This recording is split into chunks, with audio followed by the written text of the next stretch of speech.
है अब जबकि ये जंग को शुरू हुए 1 हफ्ते से ज्यादा का वक्त होने जा रहा है। सबसे बड़ी खबर जो आ रही है वॉशिंगटन से वो ये कि अमेरिका 2 हफ्तों में, सही सुना आपने, 2 हफ्तों में फैसला करेगा कि उसे इस्राइल और ईरान जंग में शरीक होना चाहिए या नहीं होना चाहिए।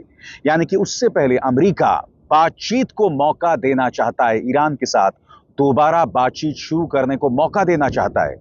इसके क्या मायने हैं कुछ देर बाद मैं आपको समझाऊंगा दोस्तों। मगर ईरान के सुप्रीम लीडर खामेनी का बयान एक बार फिर सामने आया है और उनके शब्दों में ज़ायनिस्ट दुश्मन को अब सजा दी जा रही है। इस वक्त उसे सजा मिल रही है।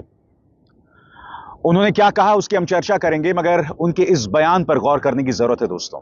किसी ने कल्पना भी नहीं की थी कि इजरायली एयर डिफेंस सिस्टम के चलते हुए ईरान का एक भी मिसाइल इसराइल पर आकर गिरेगा। मगर आपने उनके स्टॉक बाजार की हालत देखी, उनके अस्पतालों की हालत देखी, उनकी बड़ी बड़ी बिल्डिंग्स की हालात देखे।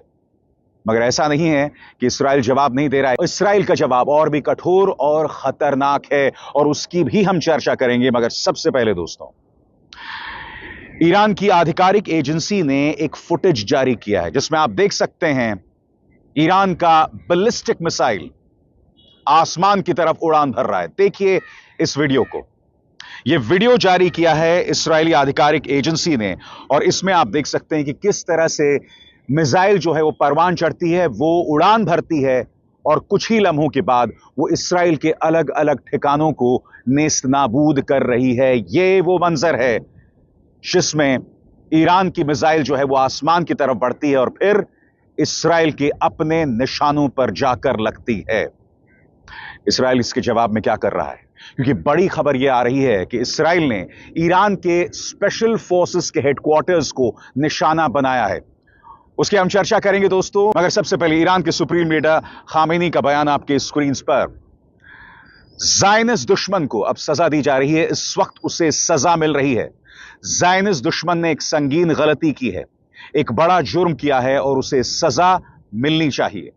ईरानी कौम थोपी हुई शांति के खिलाफ भी डटकर खड़ी रहेगी। मिल्लत ईरान किसी भी जबरदस्ती को कबूल नहीं करता। ईरानी कौम इंपोज्ड जंग का भी डटकर मुकाबला करती है, जैसा कि उसने अब तक दृढ़ता का प्रदर्शन किया है। शुरू से ही यह अंदाजा था कि इस दुष्टता भरी कार्रवाई में अमेरिका भी शामिल है, लेकिन अब वो बातें कर रहे हैं, उनसे इस अंदाजे को और भी बता दूं। उनका यह बयान जो है वो अमेरिका के उस बयान के पहले आया जिसमें अमेरिका ने कहा कि अभी हमारे पास 2 हफ्ते हैं इस बात पर फैसला करने के लिए जंग में शामिल होना चाहिए या नहीं होना चाहिए। आपको समझना पड़ेगा कि ईरानी सुप्रीम लीडर आखिर क्यों नाराज है अमेरिका से। उनका यह कहना है कि आपने हम पर हमला तब किया जब हम अमेरिका के साथ लड़ रहे थे, और वो भी उस मुद्दे पर जिस मुद्दे को लेकर इसराइल ने हम पर हमला किया, यानी कि परमाणु हथियार, न्यूक्लियर डील।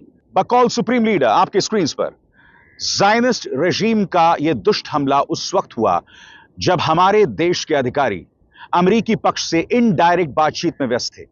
ईरान की तरफ से कोई भी बात सामने नहीं आई थी जो किसी फौजी कार्रवाई का संकेत हो। यानी कि कहीं ना कहीं सुप्रीम लीडर ये बता रहे हैं कि हम इस जंग के लिए ना तैयार थे, ना हम अपनी मर्जी से इस जंग में शामिल हुए।